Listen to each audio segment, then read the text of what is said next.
don't expect us to cover all the issues of this campaign tonight, but I remind everyone there are 2 more presidential debates scheduled. We are going to focus on many of the issues that voters tell us are most important, and we're going to press for specifics. I am honored to have this role, but this evening belongs to the candidates and just as important to the American people. Candidates, we look forward to hearing you articulate your policies and your positions, as well as your visions and your values. So, let's begin. We're calling this opening segment Achieving Prosperity, and central to that is jobs. There are 2 economic realities in America today. There's been a record 6 straight years of job growth, and new census numbers show incomes have increased at a record rate after years of stagnation. However, income inequality remains significant, and nearly half of Americans are living paycheck to paycheck. Beginning with you, Secretary Clinton, why are you a better choice than your opponent to create the kinds of jobs that will put more money into the pockets of American workers? Well, thank you, Lester, and thanks to Hofstra for hosting us. The central question in this election is really what kind of country we want to be and what kind of future we'll build together. Today is my granddaughter's 2nd birthday, so I think about this a lot. First, we have to build an economy that works for everyone, not just those at the top. That means we need new jobs, good jobs, with rising incomes. I want us to invest in you. I want us to invest in your future. That means jobs in infrastructure, in advanced manufacturing, in innovation and technology, clean renewable energy, and small business, because most of the new jobs will come from small business. We also have to make the economy fairer. That starts with raising the national minimum wage and also guarantee, finally, equal pay for women's work. I also want to see more companies do profit sharing. If you help create the profits, you should be able to share in them, not just the executives at the top. And I want us to do more to support people who are struggling to balance family and work. I've heard from so many of you about the difficult choices you face and the stresses that you're under. So let's have paid family leave, earned sick days. Let's be sure we have affordable child care and debt-free college. How are we going to do it? We're going to do it by having the wealthy pay their fair share and close the corporate loopholes. Finally, we tonight are on the stage together, Donald Trump and I. Donald, it's good to be with you. We're going to have a debate where we are talking about the important issues facing our country. You have to judge us. Who can shoulder the immense, awesome responsibilities of the presidency? Who can put into action the plans that will make your life better? I hope that I will be able to earn your vote on November 8th. Secretary Clinton, thank you. Mr. Trump, the same question to you. It's about putting more money into the pockets of American workers. You have up to 2 minutes. Thank you, Lester. Our jobs are fleeing the country. They're going to Mexico. They're going to many other countries. You look at what China is doing to our country in terms of making our product. They're devaluing their currency, and there's nobody in our government to fight them. And we have a very good fight, and we have a winning fight, because they're using our country as a piggy bank to rebuild China, and many other countries are doing the same thing. So we're losing our good jobs, so many of them. When you look at what's happening in Mexico, a friend of mine who builds plants said it's the 8th wonder of the world. They're building some of the biggest plants anywhere in the world, some of the most sophisticated, some of the best plants. With the United States, as he said, not so much. So Ford is leaving. You see that, their small car division leaving. Thousands of jobs, leaving Michigan, leaving Ohio. They're all leaving, and we can't allow it to happen anymore. As far as child care is concerned and so many other things, I think Hillary and I agree on that. We probably disagree a little bit as to numbers and amounts and what we're going to do, but perhaps we'll be talking about that later. But we have to stop our jobs from being stolen from us. We have to stop our companies from leaving the United States, and with it, firing all of their people. All you have to do is take a look at Carrier Air Conditioning in Indianapolis. They left, fired 1,400 people. They're going to Mexico. So many, hundreds and hundreds of companies are doing this. We cannot let it happen. Under my plan, I'll be reducing taxes tremendously. from 35% to 15% for companies, small and big businesses. That's going to be a job creator like we haven't seen since Ronald Reagan. It's going to be a beautiful thing to watch. Companies will come, they will build, they will expand, new companies will start. And I look very, very much forward to doing it. We have to renegotiate our trade deals, and we have to stop these countries from stealing our companies and our jobs. Secretary Clinton, would you like to respond? Well, I think that trade is an important issue. Of course, we are 5% of the world's population. We have to trade with the other 95%. And we need to have smart, fair trade deals. We also, though, need to have a tax system that rewards work and not just financial transactions. And the kind of plan that Donald has put forth would be trickle-down economics all over again. In fact, it would be the most extreme version, the biggest tax cuts for the top percent of the people in this country that we've ever had. I call it trumped up trickle-down, because that's exactly what it would be. That is not how we grow the economy. We just have a different view about what's best for growing the economy, how we make investments that will actually produce jobs and rising incomes. I think we come at it from somewhat different perspectives. I understand that. You know, Donald was very fortunate in his life, and that's all to his benefit. He started his business with $14 million borrowed from his father, and he really believes that the more you help wealthy people, the better off we'll be, and that everything will work out from there. I don't buy that. I have a different experience. My father was a small businessman. He worked really hard. He printed drapery fabrics on long tables where he pulled out those fabrics and he went down with a silk screen and dumped the paint in and took the squeegee and kept going. And so what I believe is the more we can do for the middle class, the more we can invest in you, your education, your skills, your future, the better we will be off and the better we'll grow. That's the kind of economy I want us to see again. Let me follow up with Mr. Trump if I can. You've talked about creating 25 million jobs, and you've promised to bring back millions of jobs for Americans. How are we going to bring back the industries that have left this country for cheaper labor overseas? How specifically are you going to tell American manufacturers that you have to come back? Well, for one thing, and before we start on that, my father gave me a very small loan in 1975, and I built it into a company that's worth many, many billions of dollars with some of the greatest assets in the world. And I say that only because that's the kind of thinking that our country needs. Our country's in deep trouble. We don't know what we're doing when it comes to devaluations, and all of these countries all over the world, especially China, they're the best ever at it. What they're doing to us is a very, very sad thing. So we have to do that. We have to renegotiate our trade deals. And Lester, they're taking our jobs, they're giving incentives, they're doing things that, frankly, we don't do. Let me give you the example of Mexico. They have a VAT tax. We're in a different system. When we sell into Mexico, there's a tax. When they sell in automatic, 16% approximately. When they sell into us, there's no tax. It's a defective agreement.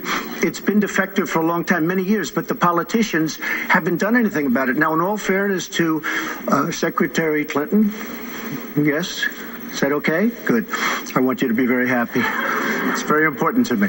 But in all fairness to Secretary Clinton, when she started talking about this, it was really very recently. She's been doing this for 30 years. And why hasn't she made the agreements better? The NAFTA agreement is defective just because of the tax and many other reasons, but just because of the fact. Let me interrupt just a moment. Secretary Clinton and others, politicians, should have been doing this for years, not right now because of the fact that we've created a movement. They should have been doing this for years. What's happened to our jobs and our country and our economy generally is, look, we owe $20 trillion. We cannot do it any longer, Lester. Back to the question, though, how do you specifically bring back jobs, American manufacturers? How do you make them bring the jobs back? Well, the first thing you do is don't let the jobs leave. The companies are leaving. I could name, there are thousands of them. They're leaving, and they're leaving in bigger numbers than ever. And what you do is you say, fine, you want to go to Mexico or some other country, good luck. We wish you a lot of luck. But if you think you're going to make your air conditioners or your cars or your cookies or whatever you make and bring them into our country without a tax, you're wrong. And once you say you're going to have to tax them coming going in. And our politicians never do this because they have special interests, and the special interests want those companies to leave because in many cases they own the companies. So what I'm saying is we can stop them from leaving. We have to stop them from leaving, and that's a big, big factor. Let me let Secretary Clinton Well, let's stop for a second and remember where we were 8 years ago. We had the worst financial crisis, the Great Recession, the worst since the 1930s.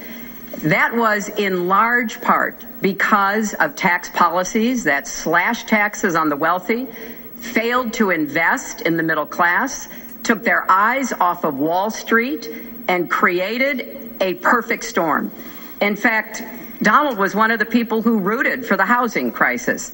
He said back in 2006, gee, I hope it does collapse because then I can go in and buy some and make some money. Well, it did collapse. That's called business, by the way. 9 million people lost their jobs.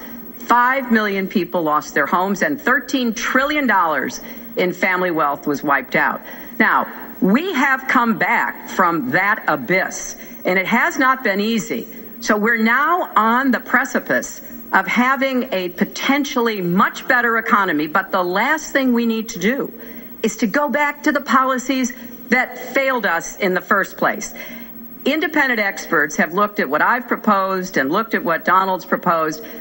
And basically they've said this, that if his tax plan, which would blow up the debt by over $5 trillion and would in some instances disadvantage middle-class families compared to the wealthy, were to go into effect, we would lose 3.5 million jobs and maybe have another recession. They've looked at my plans and they've said, okay, if we can do this, and I intend to get it done, we will have 10 million more new jobs because we will be making investments where we can grow the economy. Take clean energy. Some country is going to be the clean energy superpower of the 21st century.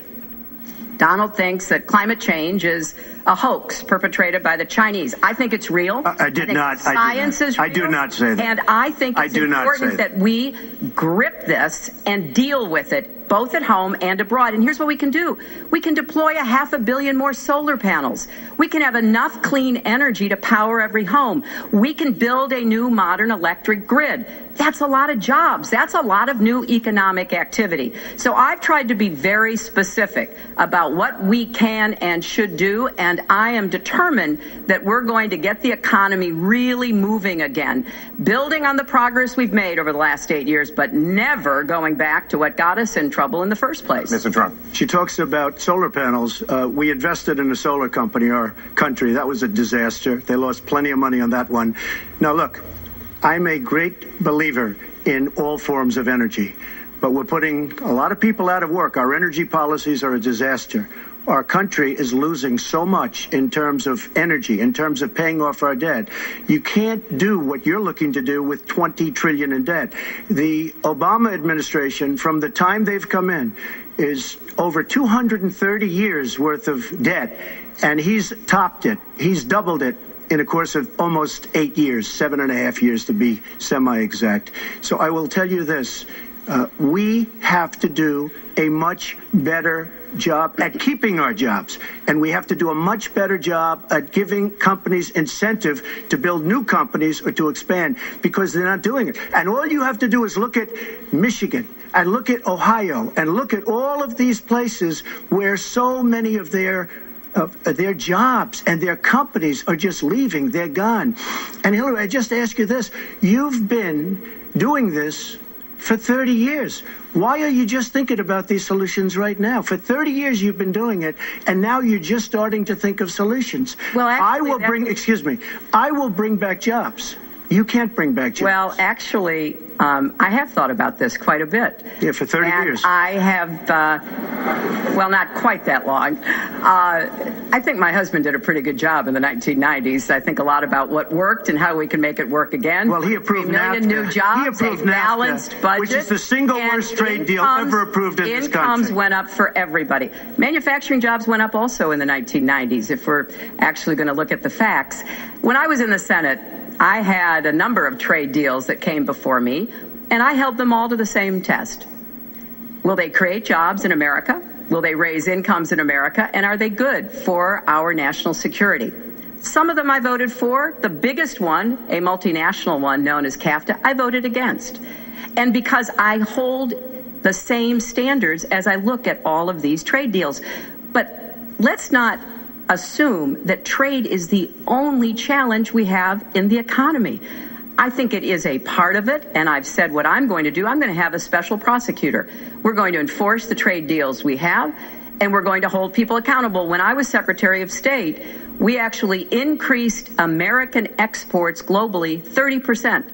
We increased them to China 50%. So I know how to really work to get new jobs and to get exports that help to create more new jobs. Well, you haven't done it in 30 years or 26 years. Well, any number you I've want been a senator. You haven't done it. And you haven't I have been a Secretary of State, and I have Your done husband signed a lot. NAFTA, which was one of the worst things that ever happened to the manufacturing industry. That is your You opinion. go to New England, you go to Ohio, Pennsylvania, you go anywhere you want, Secretary Clinton, and you will see devastation where manufacturing is down 30, 40, sometimes 50%. NAFTA is the worst trade deal maybe ever signed anywhere, but certainly ever signed in this country. And now you want to approve Trans-Pacific Partnership. You were totally in favor of it. Then you heard what I was saying, how bad it is, and you said, I can't win that debate. But you know that if you did win, you would approve that, and that will be almost as bad as NAFTA. Nothing will ever top NAFTA. That is just not accurate. I was against it once it was finally negotiated and the terms were laid out. I wrote about that in... You called it the gold standard. You called it the gold standard of trade deals. You said it's the finest deal you've ever seen. No. And then you heard what I said about it, and all of a sudden you were against it. Well, Donald, I know you live in your own reality, but that is not the facts. The facts are, I did say I hoped it would be a good deal, but when it was negotiated, which I was not responsible for, I concluded it wasn't. I wrote about that. So is it President Obama's fault? Is it President Obama's fault? Even announced. Look, there are Secretary, is it President Obama's fault? There are because he's pushing it. There are different views about what's good for our country, our economy, and our leadership in the world. And I think it's important to look at what we need to do to get the economy going again. That's why I said new jobs with rising incomes, investments, not in more tax cuts that would add $5 trillion to the debt. But you have no plan. Oh, I do. Secretary, in fact, you I have no plan. A book about it. It's called Stronger Together. You can pick it up tomorrow. That's about all you folks. At the bookstore or at an airport near you. We're going to move to... But it's because I see this. We need to have strong growth, fair growth, sustained growth. We also have to look at how we help families balance the responsibilities at home and the responsibilities at business. So we have a very robust set of plans, and people who have looked at both of our plans have concluded that mine would create 10 million jobs and yours would lose us 3.5 million jobs and explode. You are going to approve one of the biggest tax cuts in history. You are going to approve one of the biggest tax increases in history. You are going to drive business out. Your regulations are a disaster, and you're going to increase regulations all over the place. And by the way, my tax cut is the biggest since Ronald Reagan. I'm very proud of it. It will create tremendous numbers of new jobs. But regulations, you are going to regulate these businesses out of existence. When I go around, Lester, I tell you this, I've been all over.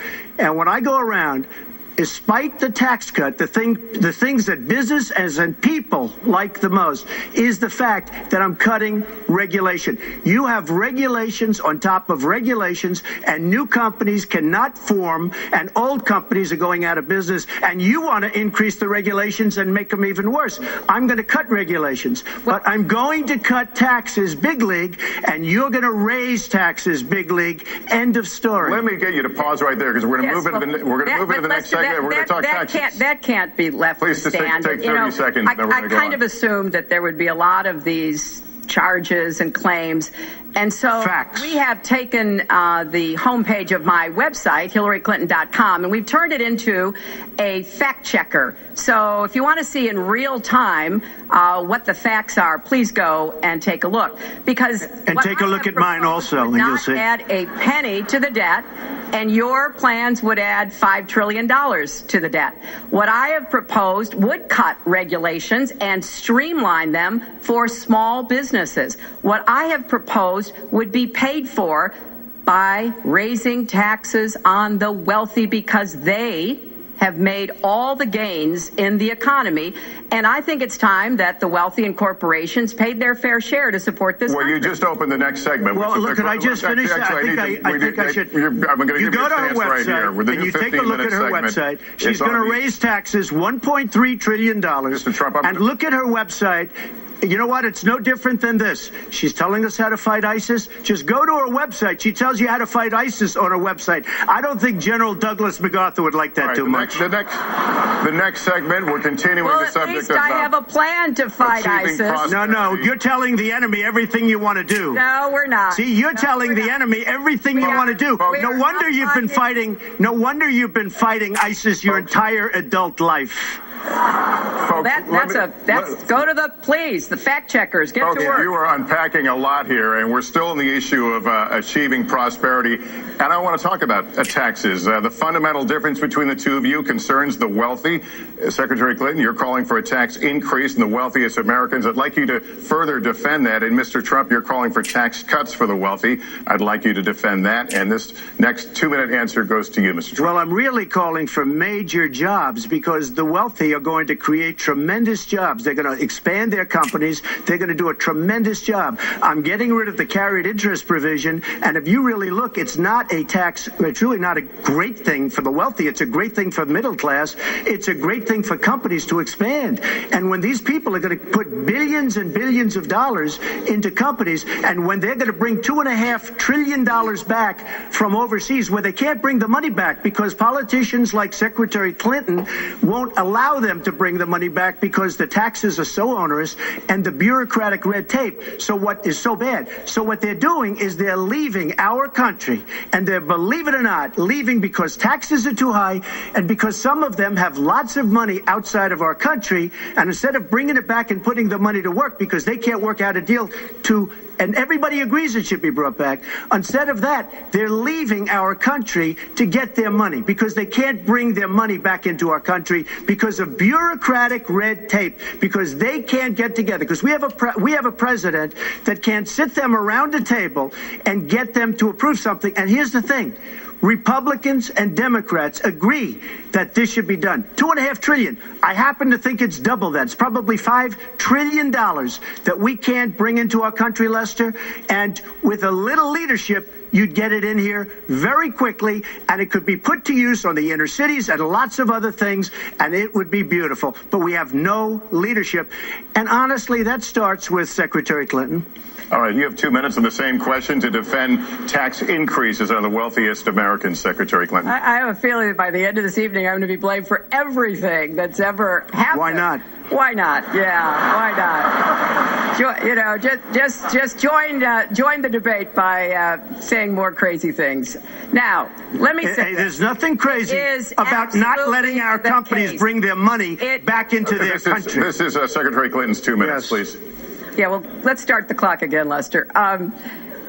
We've looked at your tax proposals. I don't see changes in the corporate tax rates or the kinds of proposals you're referring to that would cause the repatriation, bringing back of money that's stranded overseas. I happen to support that. I happen to support that in a way that will actually work to our benefit. But when I look at what you have proposed, you have what is called now the Trump loophole, because it would so advantage you and the business you do. You've proposed an approach that has a $4 billion tax benefit for your family. And when you look at what you are proposing, much for my family? It is, as I said, trumped up trickle down. Trickle down did not work. It got us into the mess we were in 2008 and 9. Slashing taxes on the wealthy hasn't worked. And a lot of really smart, wealthy people know that. And they are saying, hey, we need to do more to make the contributions we should be making to rebuild the middle class. I don't think top-down works in America. I think building the middle class, investing in the middle class, making college debt-free so more young people can get their education, helping people refinance their debt from college at a lower rate. Those are the kinds of things that will really boost the economy. Broad-based, inclusive growth is what we need in America, not more advantages for people at the very top. Mr. Trump, typical politician, all talk, no action, sounds good, doesn't work, never going to happen. Our country is suffering because people like Secretary Clinton have made such bad decisions in terms of our jobs and in terms of what's going on. Now, look, we have the worst revival of an economy since the Great Depression. And believe me, we're in a bubble right now. And the only thing that looks good is the stock market. But if you raise interest rates even a little bit, that's going to come crashing down. We are in a big, fat, ugly bubble. And we better be awfully careful. And we have a Fed that's doing political things. This Janet Yellen of the Fed is doing political by keeping the interest rates at this level. And believe me, the day Obama goes off and he leaves and he goes out to the golf course for the rest of his life to play golf, when they raise interest rates, you're going to see some very bad things happen because the Fed is not doing their job. The Fed is being more political than Secretary Clinton. Mr. Trump, we're talking about the burden that Americans have to pay, yet you have not released your tax returns. And the reason nominees have released their returns for decades is that voters will know if their potential president owes money to, who he owes it to, and any business conflicts. Don't Americans have a right to know if there are any conflicts of interest? I don't mind releasing. I'm under a routine audit, and it'll be released. And as soon as the audit's finished, it'll be released. But you will learn more about Donald Trump by going down to the federal elections, where I filed a 104-page, essentially financial statement of sorts, the forms that they have. It shows income. In fact, the income, I just looked today, the income is filed at $694 million for this past year. $694 million. If you would have told me I was going to make that 15 or 20 years ago, I would have been very surprised. But that's the kind of thinking that our country needs. When we have a country that's doing so badly, that's being ripped off by every single country in the world, it's the kind of thinking that our country needs because everybody...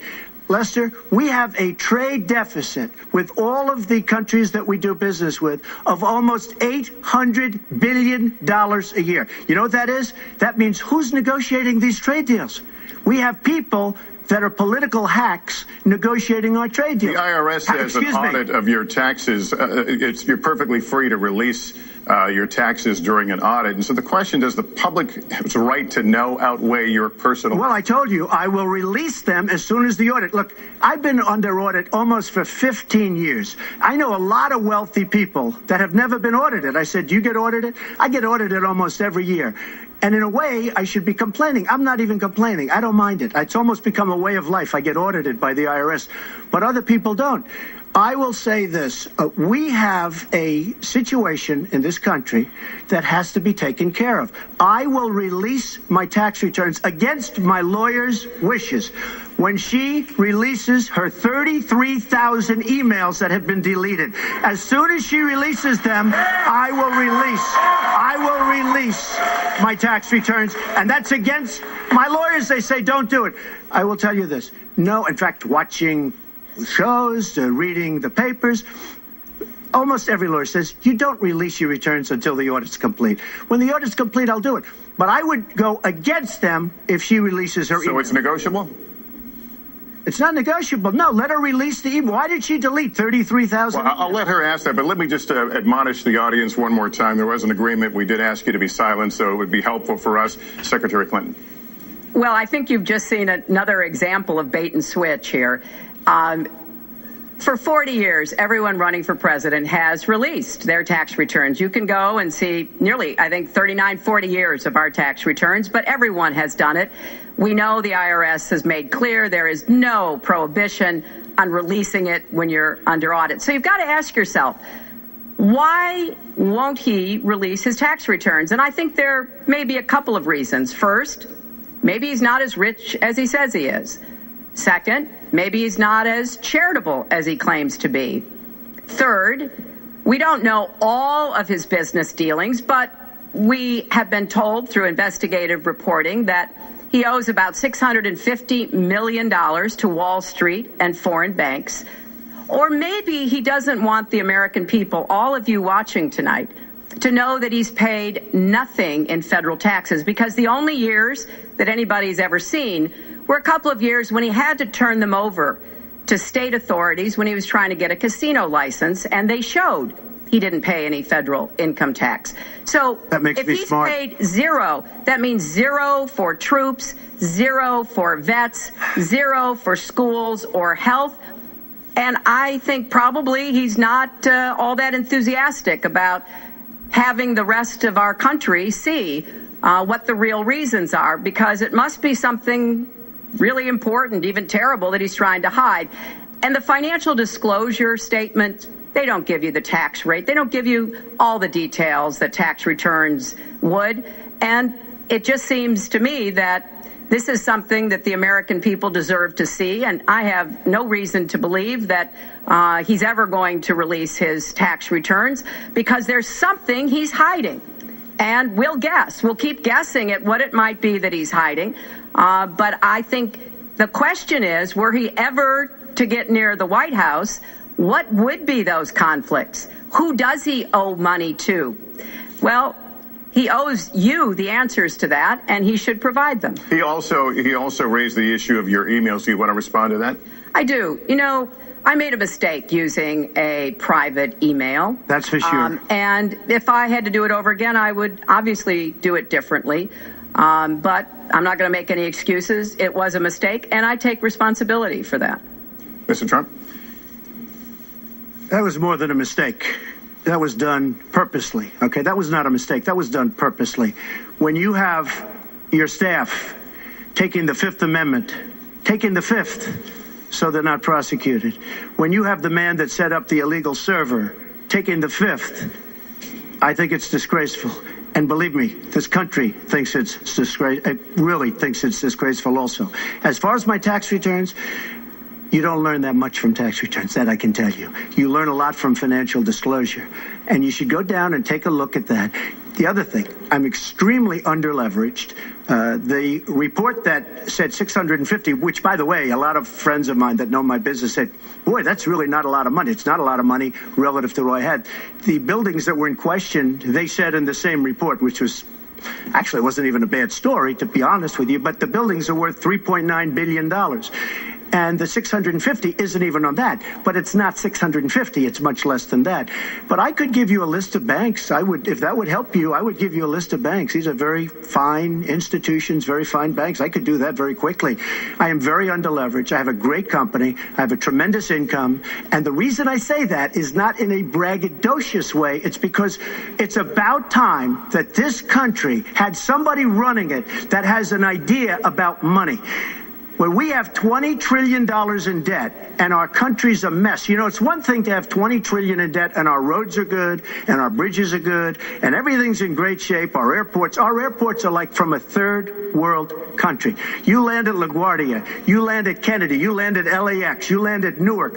And you come in from Dubai and Qatar, and you see these incredible, you come in from China, you see these incredible airports, and you land, we've become a third world country. So, the worst of all things has happened. We owe $20 trillion, and we're a mess. We haven't even started. And we've spent $6 trillion in the Middle East, according to the report that I just saw, whether it's 6 or 5, but it looks like it's 6. $6 trillion in the Middle East. We could have rebuilt our country twice. And it's really a shame. And it's politicians like Secretary Clinton that have caused this problem. Our country has tremendous problems.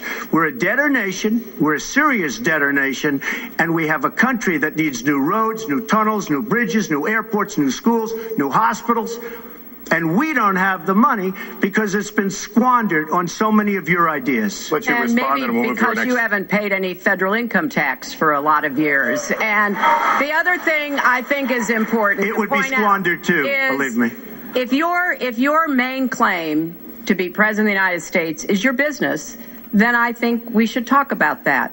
You know, your campaign manager said that you built a lot of businesses on the backs of little guys. And indeed, I have met a lot of the people who were stiffed by you and your businesses, Donald. I've met dishwashers, painters, architects, glass installers, marble installers, drapery installers, like my dad was, who you refused to pay when they finished the work that you asked them to do. We have an architect in the audience who designed one of your clubhouses at one of your golf courses. It's a beautiful facility. It immediately was put to use, and you wouldn't pay what the man needed to be paid, what he was charging you. Maybe he didn't do a good job, and I was unsatisfied with his work, which our country should do too. The thousands of people that you have stiffed over the course of your business not deserve some kind of apology from someone who has taken their labor, taken the goods that they produced, and then refused to pay them. I can only say that I'm certainly relieved that my late father never did business with you. He provided a good middle-class life for us, but the people he worked for, he expected the bargain to be kept on both sides. And when we talk about your business, you've taken business bankruptcy 6 times. There are a lot of great business people that have never taken bankruptcy once. You call yourself the king of debt. You talk about leverage. You even at one time suggested that you would try to negotiate down the national debt of the United States. Well, sometimes there's not a direct transfer of skills from business to government, but sometimes what happened in business would be really bad for government. Let's let Mr. And Trump we need to be very clear about that. Look, it's all words. It's all sound bites. I built an unbelievable company. Some of the greatest assets anywhere in the world, real estate assets anywhere in the world, beyond the United States, in Europe, lots of different places. It's an unbelievable company. But on occasion, 4 times, we used certain laws that are there. And when Secretary Clinton talks about people that didn't get paid, first of all, they did get paid a lot, but taking advantage of the laws of the nation. Now, if you want to change the laws, you've been there a long time, change the laws. But I take advantage of the laws of the nation because I'm running a company. My obligation right now is to do well for myself, my family, my employees, for my companies. And that's what I do. But what she doesn't say is the tens of thousands of people that are unbelievably happy and that love me. I'll give you an example. We're just opening up on Pennsylvania Avenue, right next to the White House. So if I don't get there one way, I'm going to get to Pennsylvania Avenue another. But we're opening the old post office. Under budget, ahead of schedule, saved tremendous money. I'm a year ahead of schedule. And that's what this country should be doing. We build roads and they cost 2 and 3 and 4 times what they're supposed to cost. We buy products for our military and they come in at costs that are so far above what they were supposed to be because we don't have people that know what they're doing. When we look at the budget is bad to a large extent because we have people that have no idea as to what to do and how to buy. The Trump International is way under budget and way ahead of schedule, and we should be able to do that for our country. Well, we're well behind schedule, so I want to move to our next segment. We move into our next segment talking about America's direction, and let's start by talking about race. The share of Americans who say race relations are bad in this country is the highest it's been in decades, much of it amplified by shootings of African Americans by police, as we've seen recently in Charlotte and Tulsa. Race has been a big issue in this campaign, and one of you is going to have to bridge a very wide and bitter gap. So how do you heal the divide? Secretary Clinton, you get 2 minutes on this. Well, you're right. Race remains a significant challenge in our country. Unfortunately, race still determines too much. Often determines where people live, determines what kind of education in their public schools they can get, and yes, it determines how they're treated in the criminal justice system. We've just seen those 2 tragic examples in both Tulsa and Charlotte. And we've got to do several things at the same time. We have to restore trust between communities and the police. We have to work to make sure that our police are using the best training, the best techniques, that they're well prepared to use force only when necessary. Everyone should be respected by the law, and everyone should respect the law. Right now, that's not the case in a lot of our neighborhoods. So I have, ever since the first day of my campaign, called for criminal justice reform. I've laid out a platform that I think would begin to remedy some of the problems we have in the criminal justice system. But we also have to recognize, in addition to the challenges that we face with policing, there are so many good, brave police officers who equally want reform. So we have to bring communities together in order to begin working on that as a mutual goal. And we've got to get guns out of the hands of people who should not have them. The gun epidemic is the leading cause of death of young African American men, more than the next 9 causes put together. So we have to do 2 things, as I said. We have to restore trust. We have to work with the police. We have to make sure they respect the communities and the communities respect them. And we have to tackle the plague of gun violence, which is a big contributor to a lot of the problems that we're seeing today. All right, Mr. Trump, you have 2 minutes. How do you heal the divide? Well, first of all, Secretary Clinton doesn't want to use a couple of words, and that's law and order. And we need law and order. If we don't have it, we're not going to have a country.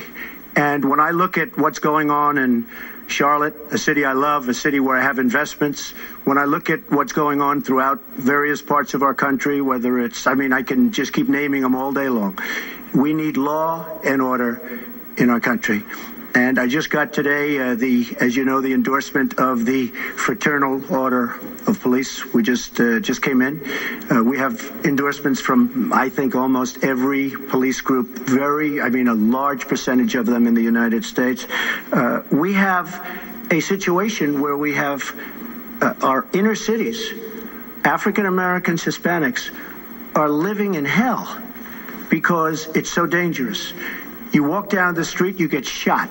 In Chicago, they've had thousands of shootings, thousands, since January 1st. Thousands of shootings. And I'm saying, where is this? Is this a war-torn country? What are we doing? And we have to stop the violence. We have to bring back law and order in a place like Chicago, where thousands of people have been killed, thousands over the last number of years. In fact, almost 4,000 have been killed since Barack Obama became president. Almost 4,000 people in Chicago have been killed. We have to bring back law and order. Now, whether or not in a place like Chicago you do stop and frisk, which worked very well, Mayor Giuliani is here, it worked very well in New York. It brought the crime rate way down. But you take the gun away from criminals that shouldn't be having it. We have gangs roaming the street, and in many cases, they're illegally here, illegal immigrants, and they have guns, and they shoot people. And we have to be very strong, and we have to be very vigilant. We have to know what we're doing. Right now, our police, in many cases, are afraid to do anything. We have to protect our inner cities because African-American communities are being decimated by crime. Your 2 minutes expired, but I do want to follow up. Stop and frisk was ruled unconstitutional in New York because it largely singled out Black and Hispanic young men. No, you're wrong. It went before a judge who was a very against police judge. It was taken away from her, and our new mayor, refused to go forward with the case. They would have wanted an appeal. If you look at it throughout the country, there are many places where the argument is that it's a form of racial profiling. No, the argument is that we have to take the guns away from these people that have them and that are bad people that shouldn't have them. These are felons. These are people that are bad people that shouldn't be. When you have 3,000 shootings in Chicago from January 1st, when you have 4,000 people killed in Chicago by guns from the beginning of the presidency of Barack Obama, his hometown, you have to have stop and frisk. You need more police. You need a better community relation. You don't have good community relations in Chicago. It's terrible. I have property there. It's terrible what's going on in Chicago. But when you look, and Chicago's not the only, you go to Ferguson, you go to so many different places. You need better relationships. I agree with Secretary Clinton on this. You need better relationships between the communities and the police, because in some cases it's not good. But you look at Dallas, where the relationships were really studied. The relationships were really a beautiful thing. And then 5 police officers were killed one night very violently. So there's some bad things going on, some really bad things. Secretary Clinton, but we need, Lester, we need law and order. And we need law and order in the inner cities, because the people that are most affected by what's happening are African American and Hispanic people. And it's very unfair to them what our politicians are allowing to happen. Secretary Clinton.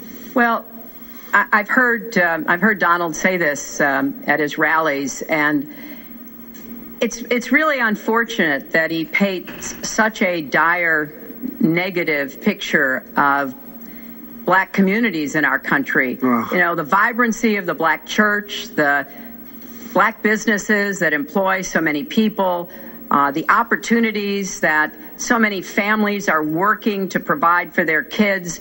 There's a lot that we should be proud of and we should be supporting and lifting up. But we do always have to make sure we keep people safe. There are the right ways of doing it, and then there are ways that are ineffective. Stop and frisk was found to be unconstitutional, and in part because it was ineffective. It did not do what it needed to do. Now, I believe in community policing, and in fact, violent crime is 1/2 of what it was in 1991. Property crime is down 40%. We just don't want to see it creep back up.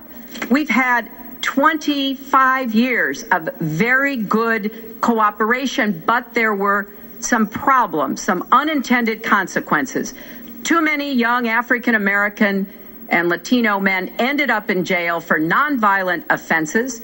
And it's just a fact that if you're a young African American man and you do the same thing as a young white man, you are more likely to be arrested, charged, convicted, and incarcerated. So we've got to address the systemic racism in our criminal justice system. We cannot just say law and order. We have to say we have to come forward with a plan that is going to divert people from the criminal justice system, deal with mandatory minimum sentences, which have put too many people away for too long for doing too little.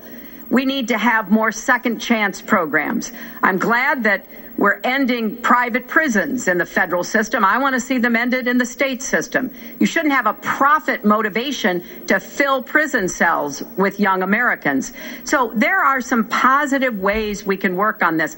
And I believe strongly that common sense gun safety measures would assist us right now. And this is something Donald has supported along with the gun lobby. Right now, we've got too many military-style weapons on the streets. In a lot of places, our police are outgunned. We need comprehensive background checks, and we need to keep guns out of the hands of those who will do harm. And we finally need to pass a prohibition on anyone who's on the terrorist watch list from being able to buy a gun in our country. If you're too dangerous to fly, you are too dangerous to buy a gun. So there are things we can do, and we ought to do it in a bipartisan way. Secretary Clinton, last week you said we've got to do everything possible to improve policing, to go right at implicit bias. Do you believe that police are implicitly biased against Black people? Lester, I think implicit bias is a problem for everyone, not just police. I think, unfortunately, too many of us in our great country jump to conclusions about each other. And therefore, I think we need all of us to be asking hard questions about, why am I feeling this way? But when it comes to policing, since it can have literally fatal consequences, I have said in my first budget, we would put money into that budget to help us deal with implicit bias by retraining a lot of our police officers. I've met with a group of very distinguished, experienced police chiefs a few weeks ago. they admit it's an issue. They've got a lot of concerns. Mental health is one of the biggest concerns because now police are having to handle a lot of really difficult mental health problems on the street. They want support. They want more training. They want more assistance. And I think the federal government could be in a position where we would offer and provide that. I'd like to respond. Please. First of all, I agree, and a lot of people, even within my own party, want to give certain rights to people on watch lists and no-fly lists. I agree with you. When a person is on a watch list or a no-fly list, and I have the endorsement of the NRA, which I'm very proud of, these are very, very good people, and they're protecting the Second Amendment. But I think we have to look very strongly at no-fly lists and watch lists, and when people are on there, even if they shouldn't be on there, we'll help them legally, we'll help them get off. But I tend to agree with that quite strongly. I do want to bring up the fact that you were the one that brought up the word super predator about young black youth. And that's a term that I think was it's been horribly met, as you know. I think you've apologized for it. But I think it was a terrible thing to say. And when it comes to stop and frisk, you know, you're talking about taking guns away. Well, I'm talking about taking guns away from gangs and people that use them.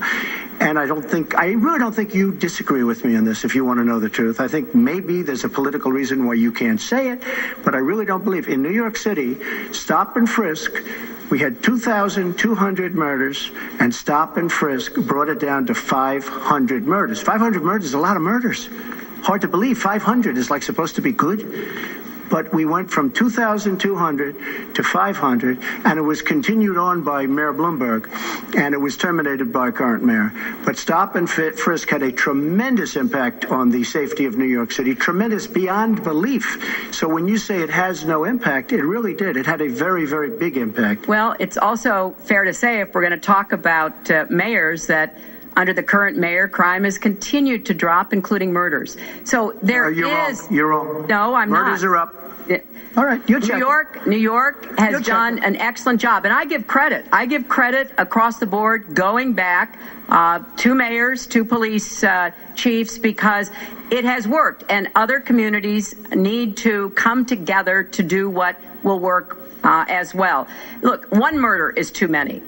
But it is important that we learn about what has been effective and not go to things that sound good that really did not have the kind of impact that we would want.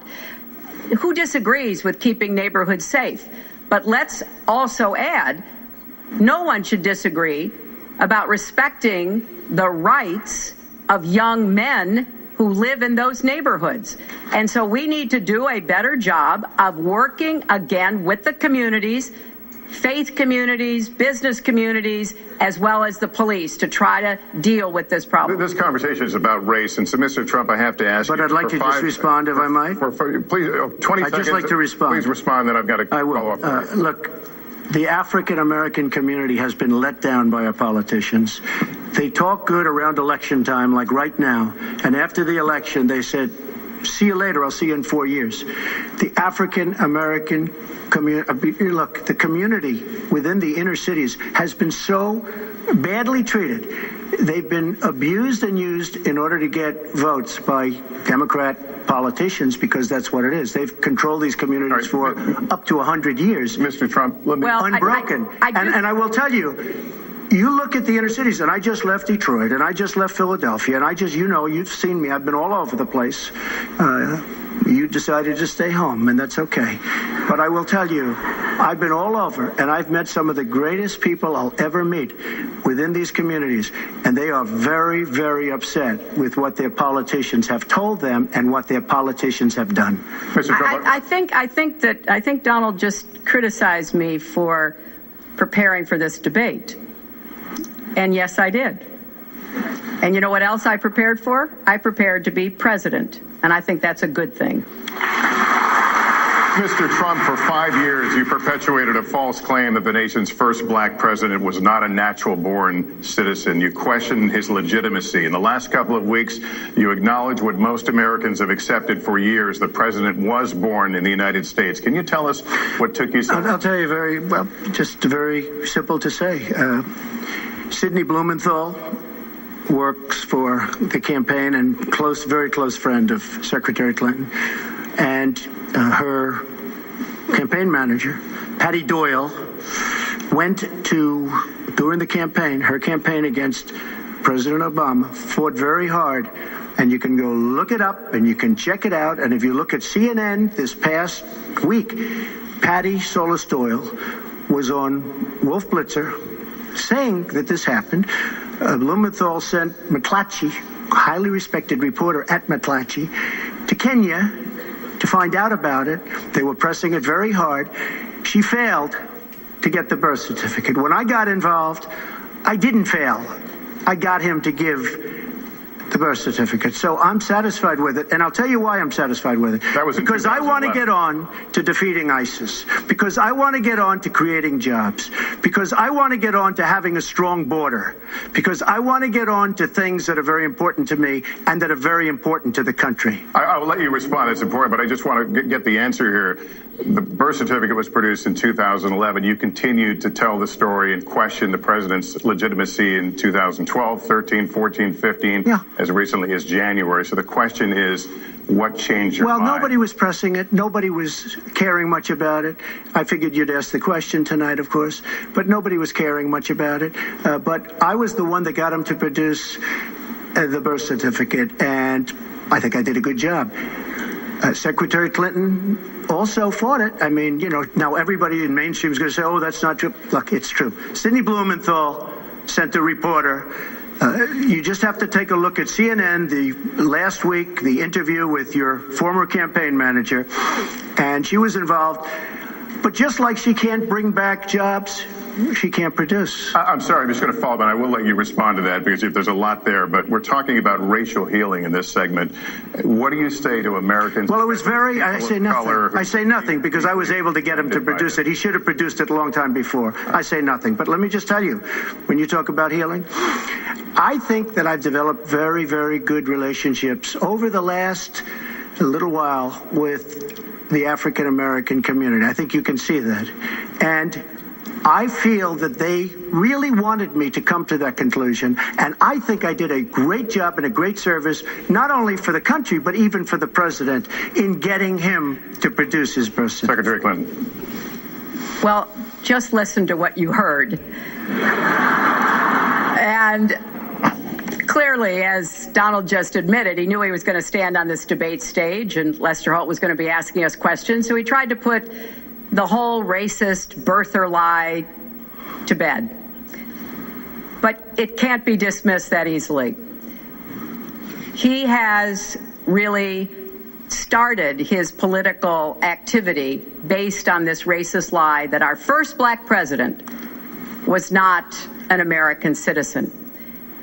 There was absolutely no evidence for it, but he persisted. He persisted year after year because some of his supporters, people that he was trying to bring into his fold, apparently believed it or wanted to believe it.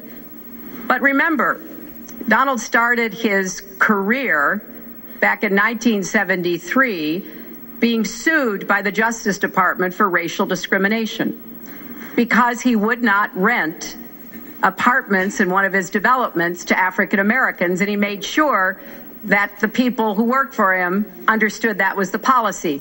He actually was sued twice by the Justice Department. So he has a long record of engaging in racist behavior. And the birther lie was a very hurtful one. You know, Barack Obama is a man of great dignity, and I could tell how much it bothered him and annoyed him that this was being touted and used against him. But I like to remember what Michelle Obama said in her amazing speech at our Democratic National Convention. When they go low, we go high. And Barack Obama went high, despite Donald Trump's best efforts to bring him down. Mr. Trump, you can respond, then we're going to move on to the next segment. I would love to respond. First of all, I got to watch, in preparing for this, some of your debates against Barack Obama. You treated him with terrible disrespect. And I watched the way you talk now about how lovely everything is and how wonderful you are. It doesn't work that way. You were after him. You were trying to. You even sent out, or your campaign sent out, pictures of him in a certain garb, very famous pictures. I don't think you can deny that.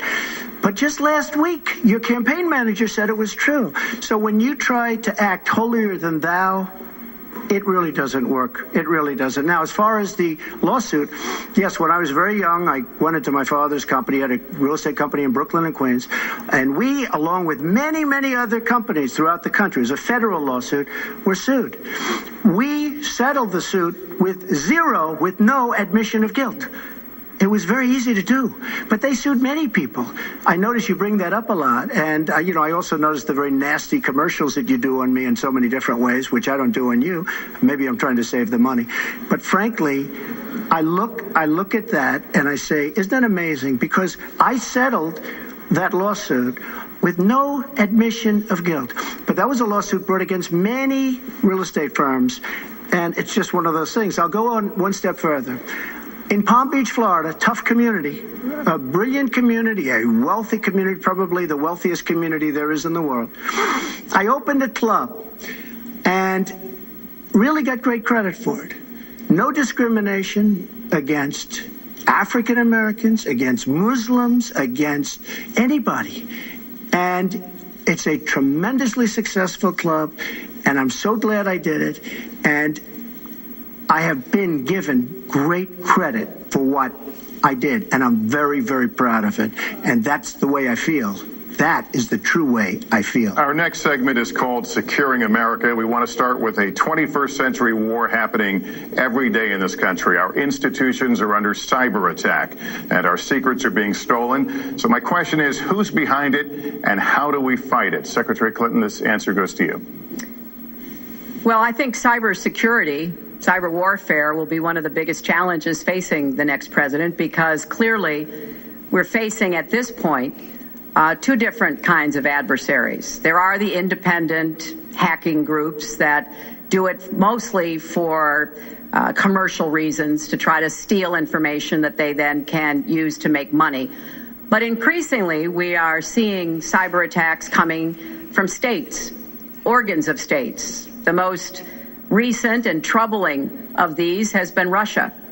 There's no doubt now that Russia has used cyber attacks against all kinds of organizations in our country, and I am deeply concerned about this. I know Donald's very praiseworthy of Vladimir Putin, but Putin is playing a really tough, long game here. And one of the things he's done is to let loose cyber attackers to hack into government files, to hack into personal files, hack into the Democratic National Committee.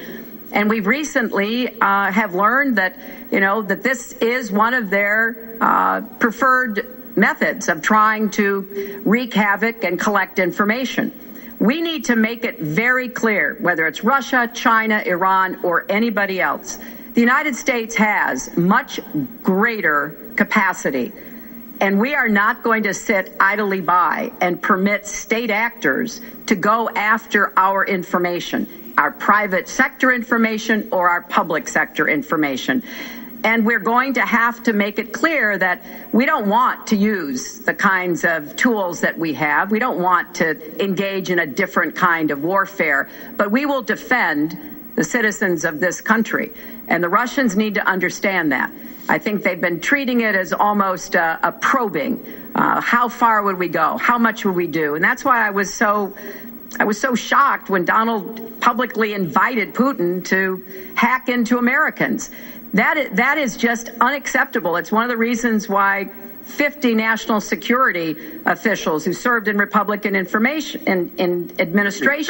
have said that Donald is unfit to be the commander-in-chief. It's comments like that that really worry people who understand the threats that we face. Mr. Trump, you have 2 minutes in the same question. Who's behind it? How do we fight I do want to say that I was just endorsed, and more are coming next week. It'll be over 200 admirals, many of them are here, admirals and generals endorsed me to lead this country. That just happened, and many more are coming. And I'm very proud of it. In addition, I was just endorsed by ICE. They've never endorsed anybody before on immigration. I was just endorsed by ICE. I was just recently endorsed 16,500 Border Patrol agents. So when Secretary Clinton talks about this, I mean, I'll take the admirals and I'll take the generals any day over the political hacks that I see that have led our country so brilliantly over the last 10 years with their knowledge, okay?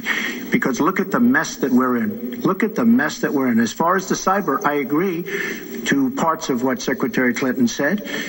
We should be better than anybody else, and perhaps we're not. I don't think anybody knows it was Russia that broke into the DNC. She's saying Russia, Russia, Russia, but maybe it was. I mean, it could be Russia, but it could also be China. It could also be lots of other people. It also could be somebody sitting on their bed that weighs 400 pounds, okay? You don't know who broke in to DNC, but what did we learn with DNC? We learned that Bernie Sanders was taken advantage of by your people, by Debbie Wasserman Schultz. Look what happened to her. But Bernie Sanders was taken advantage of. That's what we learned. Now, whether that was Russia, whether that was China, whether it was another country, we don't know. Because the truth is, under President Obama, we've lost control of things that we used to have control over. We came in with the internet, we came up with the internet, and I think Secretary Clinton and myself would agree very much when you look at what ISIS is doing with the internet, they're beating us at our own game, ISIS. So we have to get very, very tough on cyber and cyber warfare. It is a huge problem. I have a son, he's 10 years old. He has computers. He is so good with these computers, it's unbelievable. The security aspect of cyber is very, very tough, and maybe it's hardly doable. But I will say we are not doing the job we should be doing. But that's true throughout our whole governmental society. We have so many things that we have to do better, Lester, and certainly cyber is one of them. Secretary Clinton. Well, I think there are a number of issues that we should be addressing. I have put forth a plan to defeat ISIS. It does involve going after them online. I think we need to do much more with our tech companies to prevent ISIS and their operatives from being able to use the internet to radicalize, even direct people in our country and Europe and elsewhere. But we also have to intensify our air strikes against ISIS and eventually support our Arab and Kurdish partners to be able to actually take out ISIS in Raqqa and their claim of being a caliphate. We're making progress. Our military is assisting in Iraq, and we're hoping that within the year we'll be able to push ISIS out of Iraq and then, really squeeze them in Syria. But we have to be cognizant of the fact that they've had foreign fighters coming to volunteer for them, foreign money, foreign weapons. So we have to make this the top priority. And I would also do everything possible to take out their leadership.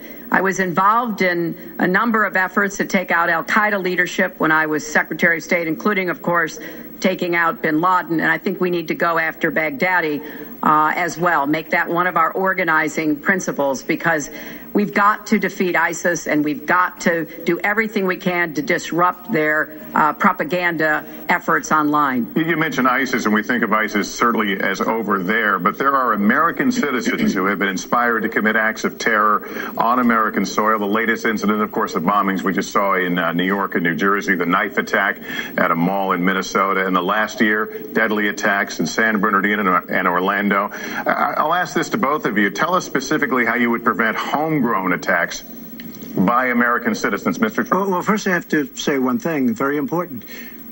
Secretary Clinton is talking about taking out ISIS. We will take out ISIS. Well, President Obama and Secretary Clinton created a vacuum the way they got out of Iraq. Because they got out, they shouldn't have been in, but once they got in, the way they got out was a disaster. And ISIS was formed. So she talks about taking them out. She's been doing it a long time. She's been trying to take them out for a long time. But they wouldn't have even been formed if they left some troops behind, like 10,000 or maybe something more than that. And then you wouldn't have had them. Or, as I've been saying for a long time, and I think you'll agree because I said it to you once, Had we taken the oil, and we should have taken the oil, ISIS would not have been able to form either, because the oil was their primary source of income. And now they have the oil all over the place, including a lot of the oil in Libya, which was another one of her disasters. Secretary Clinton. Well, I hope the fact checkers are turning up the volume and really working hard.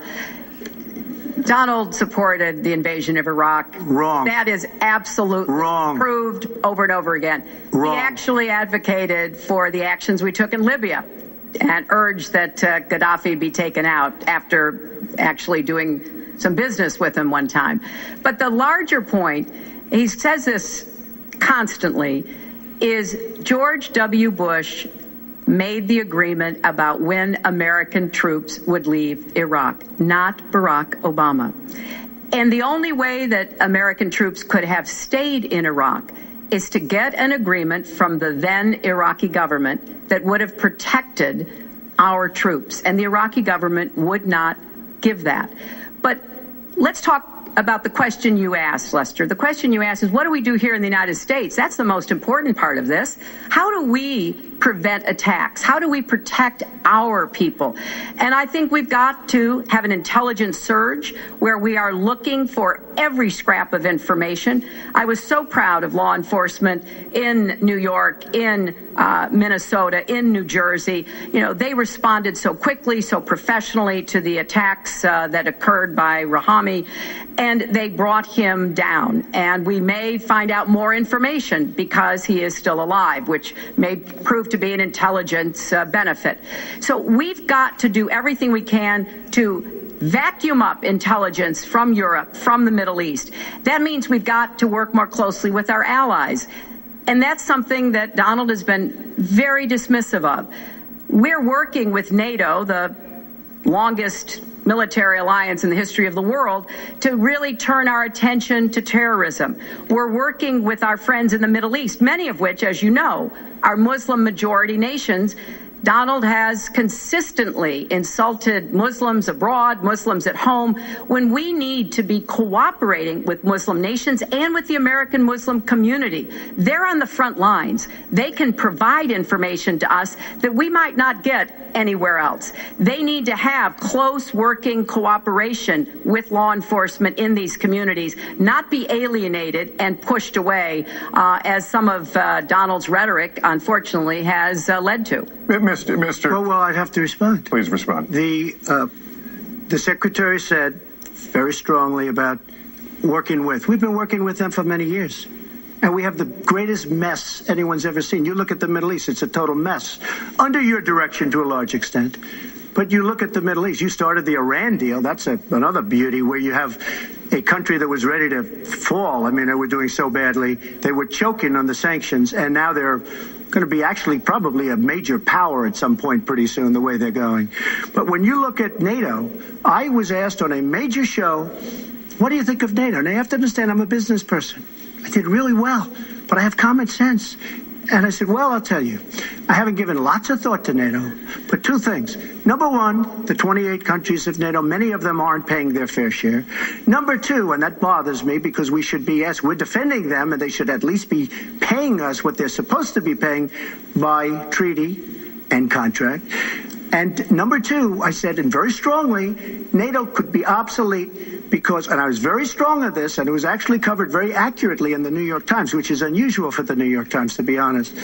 But I said, they do not focus on terror. And I was very strong, and I said it numerous times.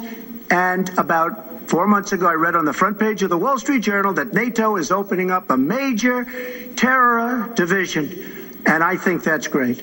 And I think we should get, because we pay approximately 73% of the cost of NATO. It's a lot of money to protect other people. But I'm all for NATO. But I said they have to focus on terror also. And they're going to do that. And that was, believe me, I'm sure I'm not going to get credit for it, but that was largely because of what I was saying and my criticism of NATO. I think we have to get NATO to go into the Middle East with us, in addition to surrounding nations, and we have to knock the hell out of ISIS, and we have to do it fast.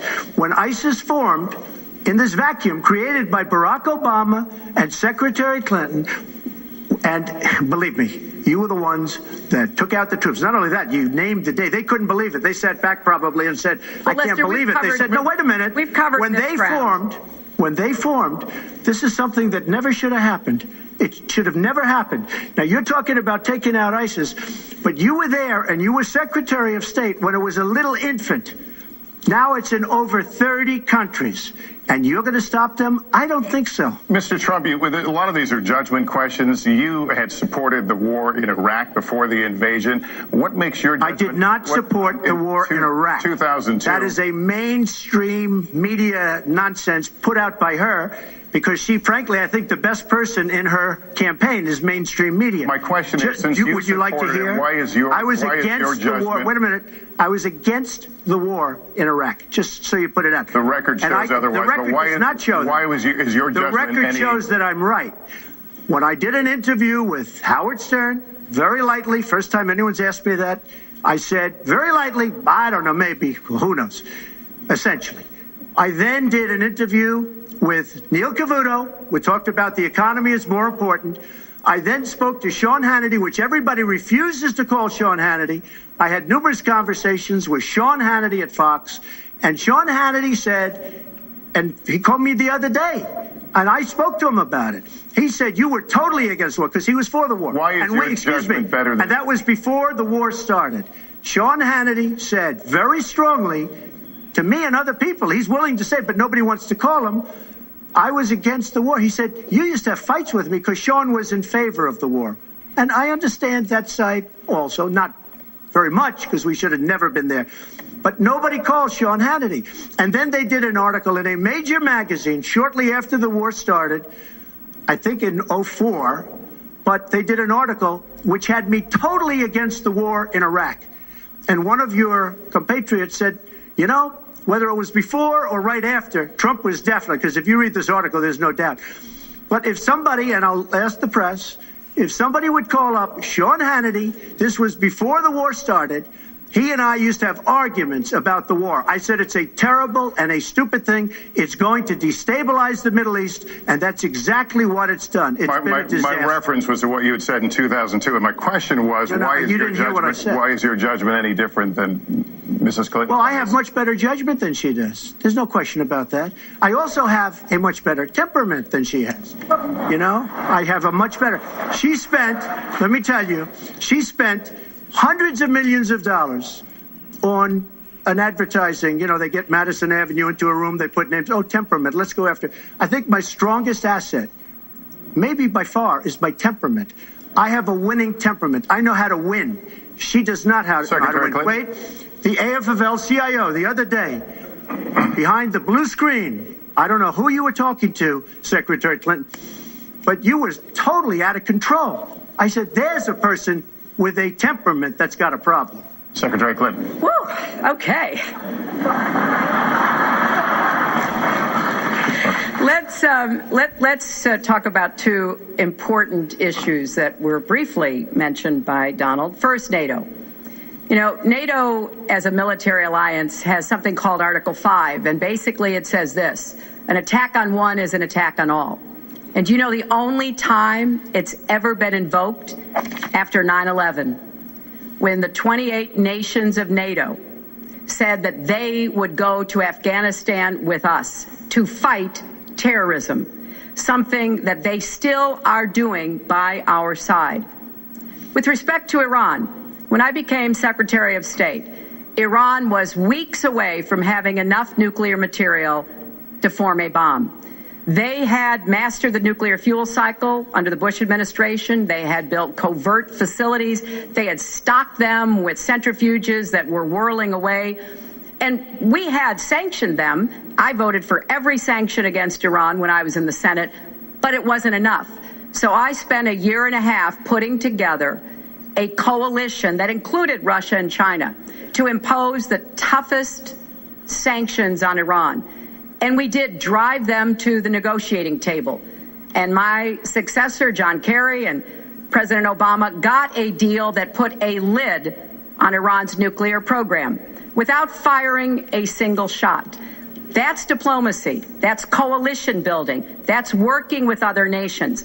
The other day, I saw Donald saying that there were some Iranian sailors on a ship in the waters off of Iran, and they were taunting American sailors who were on a nearby ship. He said, if they taunted our sailors, I'd blow them out of the water and start another war.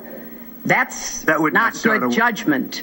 That is not the right temperament to be commander-in-chief, to be taunted.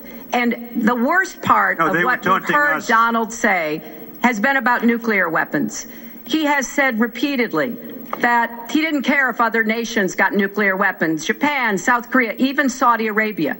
It has been the policy of the United States, Democrats and Republicans, to do everything we could to reduce the proliferation of nuclear weapons. He even said, if there were a nuclear war in the East Asia, that's fine. Have a good time, folks. And in fact, his cavalier attitude about nuclear weapons is so deeply troubling. That is the number one threat we face in the world, and it becomes particularly threatening if terrorists ever get their hands on any nuclear material. So a man who can be provoked by a tweet should not have his fingers anywhere near the nuclear codes, as far as I think anyone with any sense about this should be concerned. That line's getting a little bit old, I must say. Listen, it's a good one, though. I would like to, describes the problem. It's not an accurate one at all. It's not an accurate one. So I just want to give a lot of things, and just to respond, I agree with her on one thing. The single greatest problem the world has is nuclear armament, nuclear weapons, not global warming like you think and your president thinks. Nuclear is the single greatest threat. Just to go down the list, we defend Japan, we defend Germany, we defend South Korea, we defend Saudi Arabia, we defend countries. They do not pay us what they should be paying us because we are providing tremendous service and we're losing a fortune. That's why we're losing. We lose on everything. I say, who makes these? We lose on everything. Well, I said that it's very possible that if they don't pay a fair share, because this isn't 40 years ago where we could do what we're doing. We can't defend Japan, a behemoth selling us cars by the million. We need to move on. Wait, but it's very important. All I said was they may have to defend themselves or they have to help us out. We're a country that owes $20 trillion. They have to help us out. As far as the nuclear is concerned, I agree. It is the single greatest threat that this country has. Which leads my next question as we enter our last segment here still on the subject of securing America. On nuclear weapons, President Obama reportedly considered changing the nation's longstanding policy on first use. Do you support the current policy? Mr. Trump, you have 2 minutes on that. Well, I have to say that, for what Secretary Clinton was saying about nuclear with Russia, she's very cavalier in the way she talks about various countries. But Russia has been expanding. They have a much newer capability than we do. We have not been updating from the new standpoint. I looked the other night, I was seeing B-52s. They're old enough that your father, your grandfather could be flying them. We are not keeping up with other countries. I would like everybody to end it, just get rid of it. But I would certainly not do first strike. I think that once the nuclear alternative happens, it's over. At the same time, we have to be prepared. I can't take anything off the table because you look at some of these countries, you look at North Korea, we're doing nothing there. China should solve that problem for us. China should go into North Korea. China is totally powerful as it relates to North Korea. And by the way, another one powerful is the worst deal I think I've ever seen negotiated that you started is the Iran deal. Iran is one of their biggest trading partners. Iran has power over North Korea. And when they made that horrible deal with Iran, they should have included the fact that they do something with respect to North Korea. And they should have done something with respect to Yemen and all these other places. And when asked to Secretary Kerry, why didn't you do that? Why didn't you add other things into the deal? One of the great giveaways of all time, including $400 million in cash. Nobody's ever seen that before. That turned out to be wrong. It was actually $1.7 billion in cash.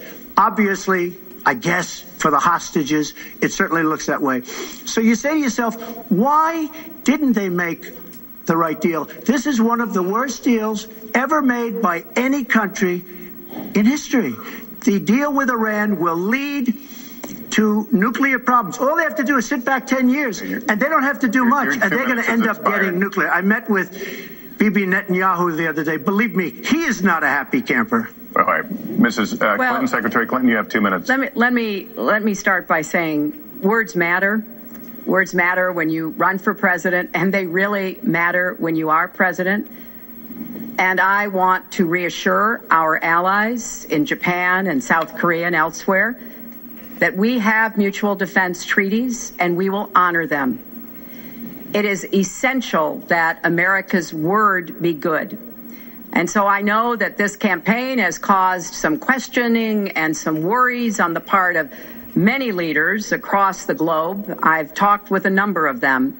But I want to, on behalf of myself, and I think on behalf of a majority of the American people, say that, our word is good. It's also important that we look at the entire global situation. There's no doubt that we have other problems with Iran, but personally, I'd rather deal with the other problems having put that lid on their nuclear program than still to be facing that. And Donald never tells you what he would do. Would he have started a war? Would he have bombed Iran? If he's going to criticize a deal that has been very successful in giving us access to Iranian facilities that we never had before, then he should tell us what his alternative would be. But it's like his plan to defeat ISIS. He says it's a secret plan, but the only secret is that he has no plan. So we need to be more precise in how we talk about these issues. People around the world follow our presidential campaigns so closely, trying to get hints about what we will do. Can they rely on us? Are we going to lead the world with strength and in accordance with our values? That's what I intend to do. I intend to be a leader of our country that people can count on, both here at home and around the world, to make decisions that will further peace and prosperity, but also stand up to bullies, whether they're abroad or at home.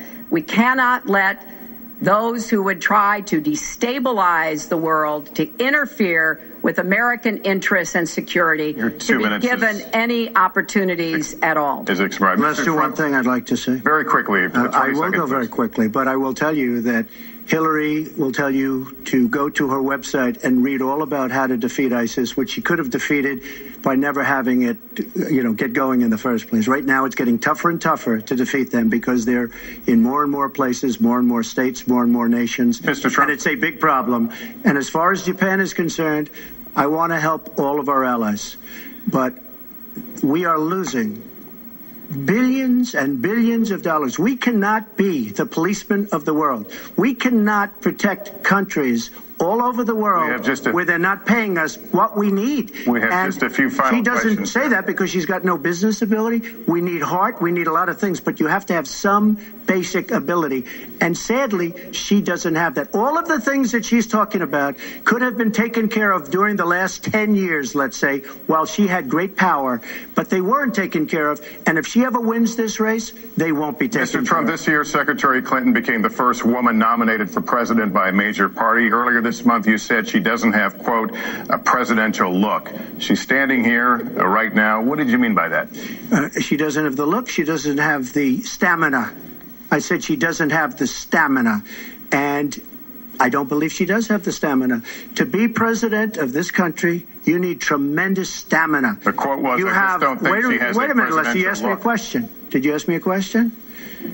You have to be able to negotiate our trade deals. You have to be able to negotiate, that's right, with Japan, with Saudi Arabia. I mean, can you imagine we're defending Saudi Arabia, and with all of the money they have, we're defending them and they're not paying? All you have to do is speak to them. Wait, you have so many different things you have to be able to do, and I don't believe that Hillary has the stamina. Let's let her respond. Well, as soon as he travels to 112 countries and negotiates a peace deal, a ceasefire, a release of dissidents and opening of new opportunities in nations around the world, or even spends 11 hours testifying in front of a congressional committee, he can talk to me about stamina. The world, let me tell you, Hillary has experience, but it's bad experience. We have made so many bad deals during the last, so she's got experience, that I agree, but it's bad experience. Whether it's the Iran deal that you're so in love with, where we gave them $150 billion back, whether it's the Iran deal, whether it's anything you can name, you almost can't name a good deal. I agree. She's got experience, but it's bad experience. And this country can't afford to have another 4 years of that kind of experience. We are at the final question. One thing, Very Lester, quickly, is, we're at the final question now. he tried to switch from looks to stamina. But this is a man who has called women pigs, slobs, and dogs, and someone who has said pregnancy is an inconvenience to employers, who has said women don't deserve equal pay unless they do as good a job as men. And one of the worst things he said was about a woman in a beauty contest. He loves beauty contests, supporting them and hanging around them. And he called this woman Miss Piggy. Then he called her Miss Housekeeping because she was Latina. Donald, she has a name. Where did you find her this? name Where is did you find Alicia this? Machado. Where did you find and it? she has become a U.S. citizen, and you can bet she's going to vote this November. Okay, good. Let me just tell you. Mr. Trump, can you take 10 seconds and then we're going to have the final question? Hillary is hitting me with tremendous commercials. Some of it said in entertainment. Some of it said somebody who's been very vicious to me, Rosie O'Donnell. I said very tough things to her, and I think everybody would agree that she deserves it, and nobody feels sorry for her. But you want to know the truth? I was going to say something extremely rough to Hillary, to her family, and I said to myself, I can't do it. I just can't do it. It's inappropriate. It's not nice. But she spent hundreds of millions of dollars on negative ads on me, many of which are absolutely untrue. They're untrue and they're misrepresentations. And I will tell you this, Lester, it's not nice, and I don't deserve that. But it's certainly not a nice thing that she's done. It's hundreds of millions of ads, and the only gratifying thing is I saw the polls come in today, and with all of that money, over $200 million is spent, and I'm either winning or tied, and I've spent practically nothing. One of you will not win this election. So my final question to you tonight, are you willing to accept the outcome as the will of the voters? Secretary Clinton? Well, I support our democracy. And sometimes you win, sometimes you lose. But I certainly will support the outcome of this election. And I know Donald's trying very hard to plant doubts about it, but I hope the people out there understand this election's really up to you. It's not about us so much as it is about you and your families and the kind of country and future you want. So I sure hope you will get out and vote as though your future depended on it, because I think it does. Mr. Trump, very quickly, the same question. Will you accept the outcome as the will of the voters? I want to make America great again. We are a nation that is seriously troubled. We're losing our jobs. People are pouring into our country. The other day, we were deporting 800 people. And perhaps they passed the wrong button, they pressed the wrong button, or perhaps, worse than that, it was corruption. But these people that we were going to deport for good reason ended up becoming citizens. And it was 800, and now it turns out it might be 1,800, and they don't even know. Will you accept the outcome here's of the the story. election? I want to make America great again.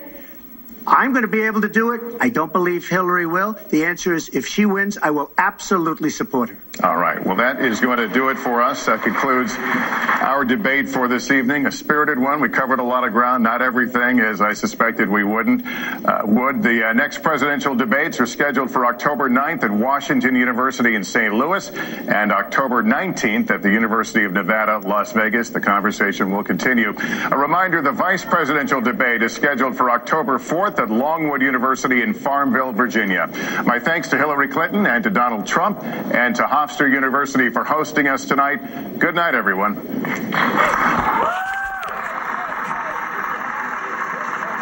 we have a